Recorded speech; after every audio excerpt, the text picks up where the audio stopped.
Welcome to the Wildwoods New Volunteer Orientation video series. Wildwoods is a 501c3 nonprofit in Duluth, Minnesota. Our rehabilitators and volunteers work to help orphaned and injured animals return to their natural lives and to be a resource for the people who find these animals. We are fortunate to live in such a wild, wonderful corner of the world. The mission of Wildwoods is to promote the understanding, appreciation, and well-being of wildlife and the world we share through compassion, care, and community involvement. Our values. We believe that nature and wildlife add immeasurably to our quality of life. We respect and value animals of all species. We provide high-quality care to all wildlife brought to us. We establish cooperative relationship with others professionals who share our similar goals. The very specific goals of Wildwoods are to provide humane care for sick, injured, and orphaned wildlife, with the ultimate goal of return to the wild. We provide animals with a dignified life while in our care, and if necessary, a dignified ending to that life. We serve as a resource for people who find wild animals in need, and we foster understanding and appreciation of our wild neighbors. This presentation will include a number of components. First, we'll review the application and release forms, the paperwork necessary to file to be a volunteer with Wildwoods. Then we'll talk about the physical and medical requirements for effective volunteering in wildlife rehabilitation through Wildwoods. Then we'll talk about the types of volunteer opportunities available in our nonprofit organization. We'll talk about critter care, critter transport, we'll talk about education, we'll talk about outreach, and we'll talk about raising.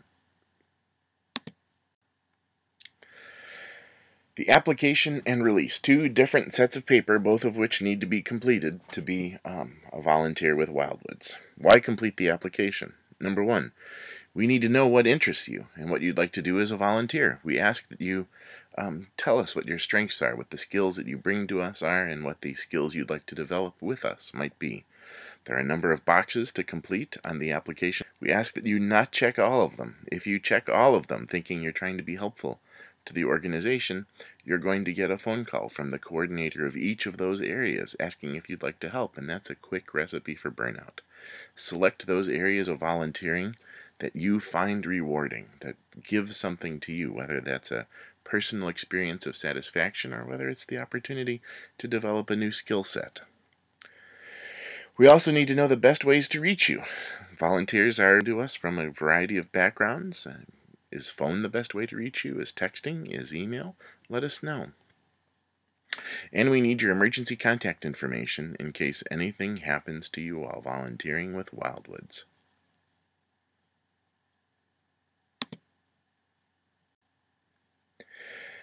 The release, a separate piece of paper. It's a legal release. If you choose to volunteer, there are legal liabilities that must be taken into consideration for your safety and for ours. Please take a few minutes to review the release. Share it with your family. It's a legally binding document. It binds not just you, but them, in terms of the liabilities that we have and the liability that you have as a volunteer of Wildwoods. For us, part of the reason to ask you to sign the release is so that you know exactly what you're getting into as a volunteer for Wildwoods. In order to serve as an effective volunteer with Wildwoods, there are a few basic medical requirements. If you're working in critter care, you should know that the facility is located on private land. As such, it is not wheelchair accessible. There is a gravel path, there are stairs. Mobility can be an issue for some volunteers who want to work with the critter care component of Wildwoods. There will be some lifting, almost always less than 25 pounds, and if 25 pounds is too much, simply identify to the critter care supervisor what your limits are and work within them. I always have a funny story to tell. We received a donation of 1,000 pounds of birdseed, and of course we can't lift 1,000 pounds of birdseed. So how did we handle it? The person who donated us was kind enough to break it up into 10 bags. Very light, very accessible, something easy to lift, but remember that's still 1,000 pounds of birdseed. Did 10 pounds at a time. It's worth noting um, there is walking on unpaved grounds at Wildwoods, walking on grass, walking on gravel. And again, if that represents a safety issue for you, you need to keep that in mind as you commit to volunteering with our organization. There are some requirements for working in critter care. Oh, there are some requirements for working in critter care that we need to talk about. Some biohazard standards, basically, worth paying attention to. Baby animals are cute, but they can also claw, bite, and leave wounds, breaking the skin. Anytime the skin is broken, that becomes something to be conscious of as a biohazard. There will often be cleanup involving pee and poop, in addition to serving as a biohazard. To be honest, it's a little bit gross. You can work with wildwoods for years, working with dozens of species, and not once ever need to worry about exposure to rabies. The infant squirrels and cottontails, for example, not rabies vector animals, completely safe to work with. The birds, the amphibians, again, completely safe to work with. However, there are certain very charismatic species that some folks find attractive, and if you want to work with them, you will need your pre-rabies exposure vaccination. This includes foxes, bats, raccoons, adorable, but considered by the state to be rabies vectors animals that require extra precautions. The pre-exposure vaccination is usually a 3-shot series, very often covered by medical insurance, but medical insurance covers it at different levels. I work for the university. It cost me $45 to receive the 3 shots. Other volunteers have told me that it's been $100 a shot. Please consult with your medical provider, but remember, you can volunteer richly in education and in fundraising and in critter care with dozens of species without ever getting that rabies vaccination.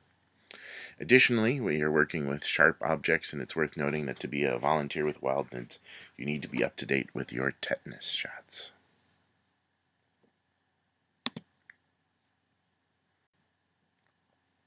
There are some additional policies. There are some additional policies that we need to talk about. Children are not allowed on the premises. If you're not old enough to sign the release, you're simply not old enough to be around the wild animals and the medicines and the sharp implements that make up the everyday work of Wildwoods. Additionally, friends of volunteers are not allowed on the premises. Spouses and others, for example, rides who are picking you up, who have not completed the application and signed the release, need to remain in their vehicles. You can go outside and meet them when you're done.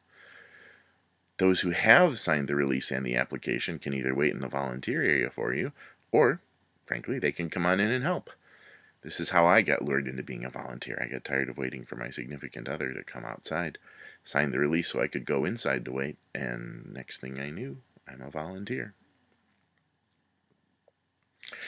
The nurses who issue our licenses to us sharply restricts the taking of photographs. Basically, the taking of photographs is often an opportunity to totally stress out the wildlife, and we don't want to stress out the animals which are in our care. All photos must be approved by the executive director and or the shift supervisor. You need to make those arrangements before you start taking pictures. This is important. Pictures which are not approved by the executive director and in line with the policies of the Department of Natural Resources could end up costing us our license, and so we need to police this particular requirement very carefully. Okay, so let's start talking about the first type of volunteering, the type of volunteering that most often lures people to work with Wildwoods. Critter care. Why do we do critter care? Why do we help injured, orphaned, and sick wildlife? Well, the first answer is that critter care lessens the damage humans do to the environment. Most of the animals we get because humans have made a mistake. They've accidentally cut down a tree. They've accidentally live trapped a mom and didn't realize they'd left orphan babies behind. They've accidentally done something that injures an animal. And we can help lessen the damage that's done by humans by participating in wildlife rehabilitation. Additionally, wildlife rehabilitators provide key data to the state about wildlife health. Annually, at the end of January, we're required to report all of the animals we've served in the year and what brought them in, where they're from. The DNR is supposed to collect this data and use it to affect future management practice. The data we collect helps the DNR decide what's the best way to manage wildlife in the future. The final reason we engage in critter care is that critter care is an opportunity to educate people. Anyone who cares enough to bring a wild animal in to help us is someone who cares enough to learn more about the best ways to live with wildlife. What animals do we care for?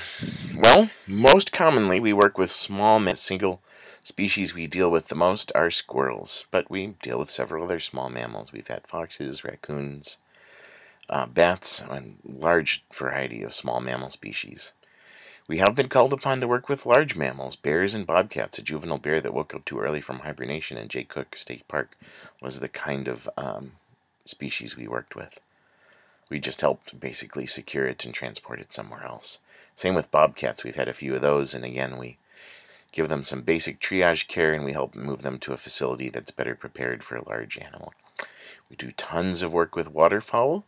We do tons of work with songbirds. We do a surprising amount of work with raptors, I think in part because we're in a migration area. And my personal favorites, we do a good deal of work with turtles and amphibians.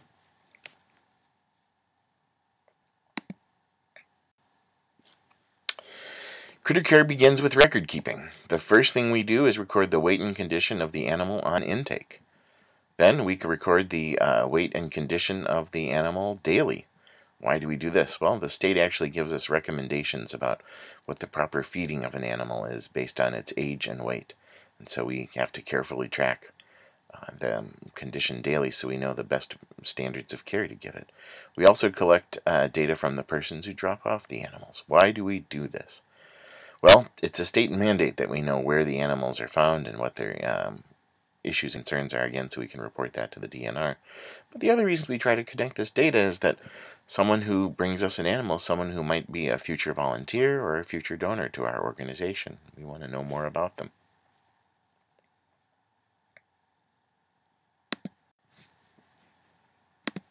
So what do you need to know about caring for squirrels? Well, first of all, they're our most plentiful species, very often because when we get them, we don't get one squirrel at a time, we get nests. Right? Someone has cut down a tree, they don't realize that there's a nest inside it, they've disrupted the habitat, they bring us babies to help figure out what to do with them. So we don't just get one squirrel, we get a whole bunch. And as a result, we need to find ways to identify them. We're not allowed to name the squirrels. No one's Nutsy and no one's Squirrel Nutkin. Naming a squirrel allows people to think of them as pets instead of as wildlife. We don't want to encourage that. So instead, we take fingernail polish and we place it behind the ear. We have then right red, left red, and double red and it's red fingernail polish behind the left, right, or both ears, and then green, and then yellow, and so forth.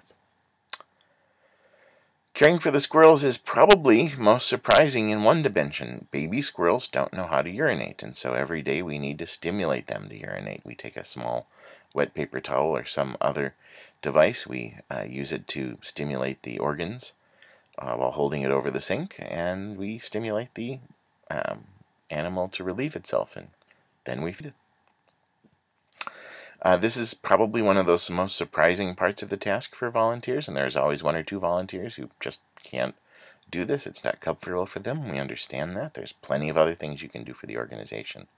But if you can do it, I tell you, squirrels can be adorable.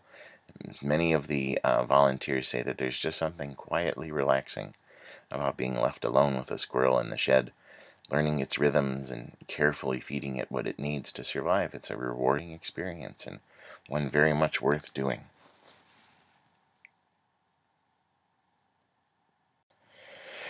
Songbirds and waterfowl. These are the kinds of animals that we get that very often are difficult to care for unless you have a very steady hand. And very often, a large number of our volunteers are medical professionals, and they already have a confidence and a steady hand that makes it very easy for them to work with animals in this way. But the birds sometimes have what's called a crop, a small area in their digestive tract where when you feed them, you need to aim the syringe into the crop.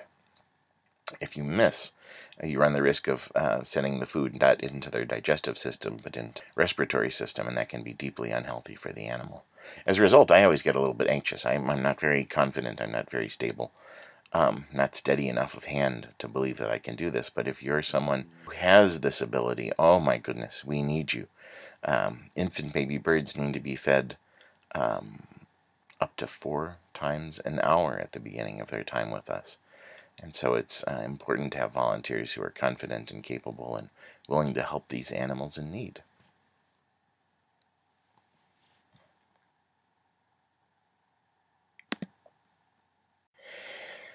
Working with raptors is probably the most complicated for me emotionally part of the work, which is to say that the first time I was in 3 feet of a bald eagle, it was the most amazing experience of my life. There I am, I'm next to the national bird, this beautiful, majestic creature. The second time, it was still amazing, but I was starting to notice that this wasn't as amazing as I thought. The third time, it struck me. An eagle that be within 3 feet of a human being is an eagle that is so sick it can't fly away, and so sick it can't try to claw my eyes out, right? 11 of the 12 eagles that we received in the 2013 season had lead poisoning, and that lead poisoning had made them so sick they simply could not live up to their normal behaviors, right? They could not fight and they could not flee. And when I realized that, it suddenly became much sadder for me to work with the raptors. The bulk of the raptors we actually transport to the Raptor Center down in St. Paul because they have specialist therapies, including chelation therapy, to help deal with lead poisoning. It's rewarding to work with the raptors, but because, again, the particular stresses and strains upon those species, it can sometimes be a little bit sad. Okay, I'm going to pause for a second here because the next section is about critter transport. It's a different kind of volunteering. It's a kind of volunteering that many more volunteers help us with critter transport because it's slightly less of a time commitment, but it's still immensely rewarding. Why do we transport critters? Very often we lack the facilities to serve a critter, and we need to send it to the specialists who can help. There are 2 principles that basically drive our work in critter transport. Number 1, we want to maximize the safety and comfort of the animal. And number 2, we want to minimize the carbon footprint. So, for example, we never send a volunteer with an animal simply because the animal needs to be transported. Rather, we use our social media network to identify people who are already traveling to the cities, already traveling to Sandstone, where they can help make the transfer of the animal without increasing the carbon footprint of our activities.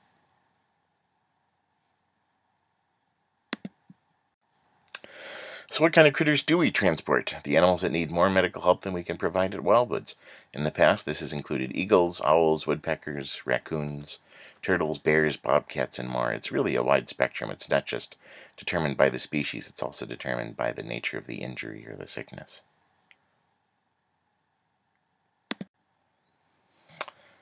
So what does critter transport demand of the transporter? First thing you need to recognize, for a handful of species, we may ask you to pull over and feed them during the trip. There may be some messiness and smells. A beautiful eagle, the first time I transported one of those eagles, it needed to relieve itself on the trip, and it certainly wasn't going to relieve itself within the kennel that we had placed it. Why would you want to stand in your own waste, I guess? And so it projected out of the kennel into the trunk. Luckily, we'd had a tarp down, but there can be messiness, there can be smells. We need a quiet environment. Transporting an animal is not the time to rediscover your love of Metallica or Megadeth. At most, some quiet talk radio is the best. The last thing that critter transport will require of the transporter is just a knowledge of what to do if you're pulled over by the authorities. We've had volunteers call us stopping at Toby's and becoming anxious. Troopers here, what if they see that there's an eagle in my back seat? And it's good to be nervous about these things. It's not legal, for example, for an individual to possess an eagle and to transport that eagle. But you're doing it authorized by us, and we are authorized by the Fish and Wildlife Service to work in this way. You need to know what to say if you're stopped. We teach you those things. where do we transport animals? And talking about this is not just about talking about where you might be asked to travel. It's also about demonstrating to you the complex web of organizations that make up wildlife care in Minnesota. We sometimes transport animals to Wildlife Rehabilitation Center located in Roseville, Minnesota, a suburb of St. Paul. They provide medical care and rehabilitation for all injured, sick, and orphaned wildlife, and they share the knowledge with the people who care about them, and they are the grandfather wildlife rehabilitation organization, many, many times larger than us, with a permanent building, staff that are paid, veterinary technicians, veterinarians on staff.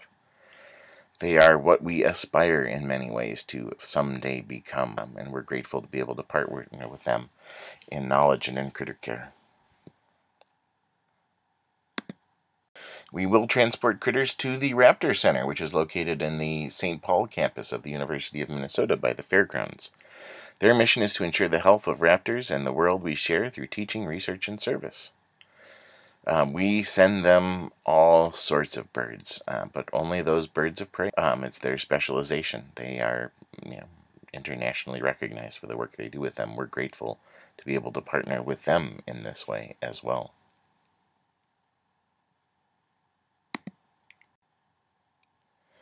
Occasionally, we will send animals to a place called Wild and Free, located in Garrison, Minnesota.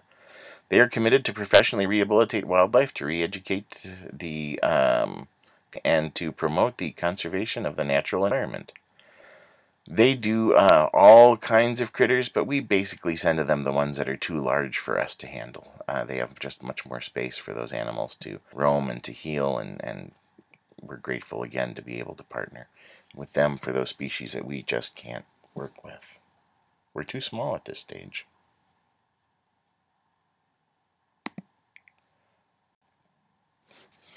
Okay, another pause. The next time of volunteering we want to talk about occurs in education, outreach, and fundraising. And these are the human services, the people-oriented volunteering of the organization. Because Wildwoods is not just a wildlife hospital, it's also deeply committed to enacting a kind of social change. Why do we do this? Because every moment of critter care is an opportunity to educate someone, and every moment of education is an opportunity to fundraise. Now, it's worth noting we don't take every person who's crying because they've hit a small animal with their car and take that as an opportunity to let them about their driving practices or to talk with them about carbon footprints, or frankly to ask them for money. We have to, of course, approach these issues carefully, but if the moment is right and the person's in the right condition, every moment is an opportunity to educate, and every moment to educate is an opportunity to fundraise. Education and outreach volunteering includes going to K-12 schools, festivals, and nonprofit community groups like the Kiwanis, the Rotary Club, for example, to promote the understanding and appreciation of wildlife through oral presentations, right? To stand up in front of a group of folks and give them information, or to operate a table at a festival, giving people information in conversation as they come up and talk to you about their individual concerns related to wildlife. What kind of topics do we talk about in these outreach activities?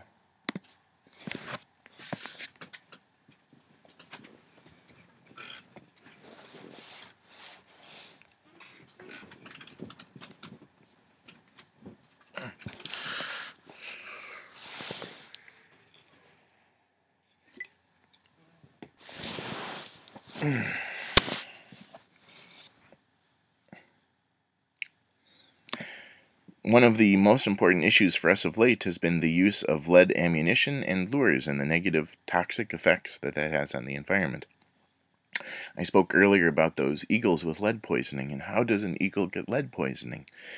Hunters who use lead ammunition will sometimes, as the bullet enters the creature, hits a bone, it fragments. When the creature is cleaned, what looks like a free meal of deer guts lying on the ground is in fact a toxic meal, because there are tiny bits of lead from the bullet still left behind. And this is toxic, at least in part, because eagles are mostly feathers. There's not a whole lot of bird under there. Doesn't take very much lead at all to be poisonous to an eagle. Similarly, in terms of lures, people will have lead sinkers on their fishing equipment. There are certain birds at the bottom of a body of water pick up rocks and use the rocks to aid in their digestion. If there's a little bit of lead in there, then that lead can be ingested and become toxic and poisonous. We want to convince hunters and fishers to switch to non-toxic materials.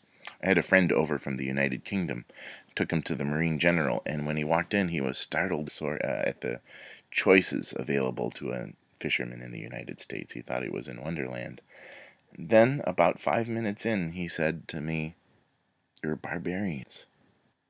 And I said, "What?" And he said, "Lead has been outlawed in the United Kingdom for a long time. Time for us to catch up." We suggest that hunters use not lead ammunition, but copper ammunition. Copper ammunition does pigment in the same way, and it is not toxic in the same way. It is more expensive, this is true. When I tease my hunting friends about their anxieties that it is a few dollars more a box for ammunition, I would tell them that these cost differences wouldn't matter if they were better shots. They usually laugh. Which is to say that the average hunter doesn't expend that much ammunition. The cost difference over the length of the season is relatively minimal. People presume that an organization like ours would be against hunting. We're not. Hunters are powerful conservationists. They are our allies in that sense. We honor and value our connection to the hunting community. We just have opinions about better ways to hunt. For example, people will ask if we have an opinion about the wolf hunt. As an organization, we don't. But we have a powerful opinion about some of the methods in that kind of hunting. Trapping is an indiscriminately violent form of hunting. A trap does not care what kind of animal it traps. A year ago, we had a small squirrel with its arm caught in a trap. The trap was not set to catch the squirrel. The squirrel certainly did not deserve to have its arm caught in the trap. Because it's an indiscriminate form of hunting, this was just a tragic accident. But it's a tragic accident that could have been avoided. We have thoughts not about hunting, but about the ways that hunting is enacted, and we have preferred practices that we'd like to encourage the hunting community to pick up. We will sometimes talk about live trapping. People think they're being humane when they live trap an animal and then take it away or ask the live trapper to take it away, deposit it somewhere else. I used to describe this to folks like saying, if you stripped me naked, dropped me in the middle of downtown Chicago, and said, "Fend for yourself," I wouldn't do very well. Similarly, live trapped animals don't do very well when they're relocated in that sense. They move to a new area, they have no idea where the food sources are, they have no idea where the competitors of their own species are, and they have no idea where the predators are. And in many cases, live trapping isn't being humane, it's just relocating something to die where you can't see it. There are so many better ways to get rid of what people think of as nuisance animals. Our number one recommendation, if you have an animal living someplace you'd rather it not be, a raccoon under your porch, something like that, take some rags, soak them in ammonia, leave them under the porch. Take a battery-operated radio, set it for talk radio, leave it under the porch. Take a flashlight, aim it at the space you don't want the animal to occupy, leave it there overnight. Usually, the animal will locate on its own. The advantage to relocating an animal in this method is that it slowly moves to a place that is appropriate to it. It may take a couple of days, to be honest. But when it moves, it's moving to a place it's chosen where it has knowledge of its surroundings, the predators, the food sources. It knows all these things. This is a much more humane form of dealing with what some people think of as nuisance animals. A lot of our presentations are about what to do if you find a baby animal. There are so many stories circulating that we try to work against. The idea that if you touch a baby bird, the mother will reject it is a story that parents tell children to keep their children from handling baby birds. Birds are happy to work with any baby that's been picked up by a human and replaced in a nest. And so much of the work we do with the public boils down to not asking them to bring the animal in and going through complicated treatments. It's about simple, small gestures we can guide someone through in the phone. If you find a nestling on the ground, pick it up, put it back in the nest. Everything will be fine. So much of our dealing with the public is about helping them understand that animals can take care of themselves and don't always need rescuing. We received a phone call from a local bank. There's a baby deer in our lot, a fawn. And its mom isn't around, and it's been here for more than an hour, and we just don't know what to do. We don't want it to. So we sent out a volunteer. The volunteer got there and was surprised to see the bank employees kind of circling around the fawn, wondering, well, why doesn't the mom come and help it? And the first thing that volunteer said was, everybody, into the bank. If you want to watch what happens, watch it through the teller window. Once the fawn was not surrounded by human beings, the mom walked out of the local wild area adjacent to the parking lot of the bank, nudged them off. They went into the woods together. The lesson here for the bank tellers and for us is sometimes leaving it alone is exactly what nature needs you to do, right? It was not intentional on the part of the bank employees that their presence would keep Mom away, but it was inadvertent. Once we removed their presence, Mom came out and took care of things just fine. The last kind of discussion I often have is about whether your cat should be an indoor cat, and this is something I still have some concerns about in my head, some ethical concerns. I used to tell people you need to keep your cat inside because cats prey upon species, especially low nesting species, that we'd like to see survive. And we want to make sure that those species survive by keeping your cat indoors. The problem is that not everybody responds well to the idea that their cat should be kept inside. Their cat should be free the way they are free, I think how the logic goes. So I found some research which says that cats that are kept inside live between 8 and 15 years longer than cats that are let run loose. Why? Because it's less stressful, because you don't face automobiles, you don't face predator animals, you don't face toxins the way you might face them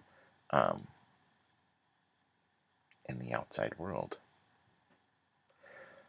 I've gone from trying to make people aware of the environmental impact of their cat wandering around outside to making them aware of the beauty of being able to live with that pet just a little bit longer because they've kept it inside. What's tricky for me is that I'm not really all that emotionally invested in how long they get to live with their pet. I'm emotionally invested in sustaining those species that the animal might otherwise damage.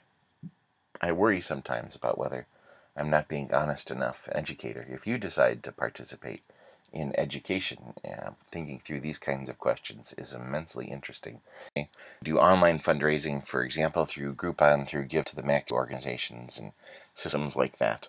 Why? Because we are not funded by anybody other than donors. The state licenses us, but they do not offer us any kind of funding. In order to pay for education, critter care, and transport activities, we need to raise money through fundraising.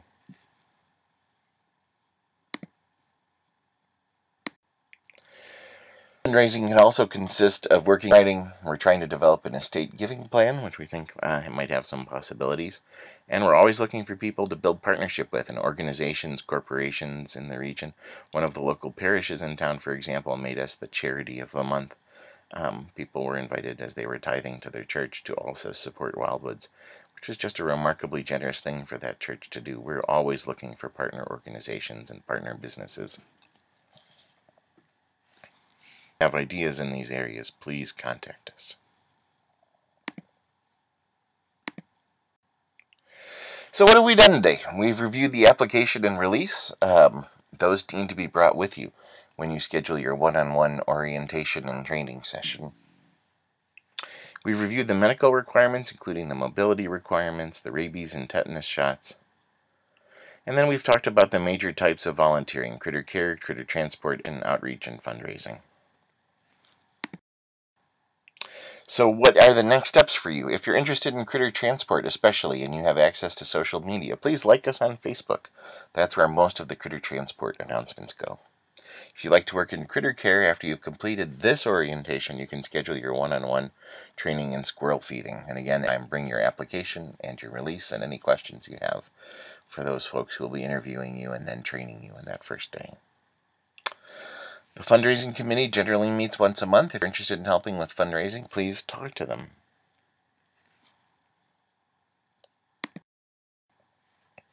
We have a handful of volunteers who work with us in the seeking of state licensure. You may be interested in joining our study group for state licensure in wildlife rehabilitation. Why? Well, some people join it, they want to be able to rehabilitate not at Wildwoods but in their own home, and this licensure process is part of that. Some people do it because they think it's a feather in their cap. They have some pride in the knowledge that comes from being a wildlife rehabilitator. You learn a lot in preparing for the exam, not just about medicine, about parasites and diseases. You also learned a lot about the habitat and the behaviors of the regional animals. It's a lot. It's a deeply fun process, and I hope if you're interested, you'll join us in the study sessions. The last thing we ask you to do is be an advocate for wildlife. Tell people we exist.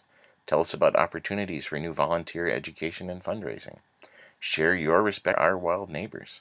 No matter what, sometimes people attend these orientations and they're not interested in volunteering. They realize they can't make the kind of commitment that they think we need. It's okay, that's fine. Be an advocate for wildlife, though, and be an advocate for Wildwoods. We would deeply appreciate it.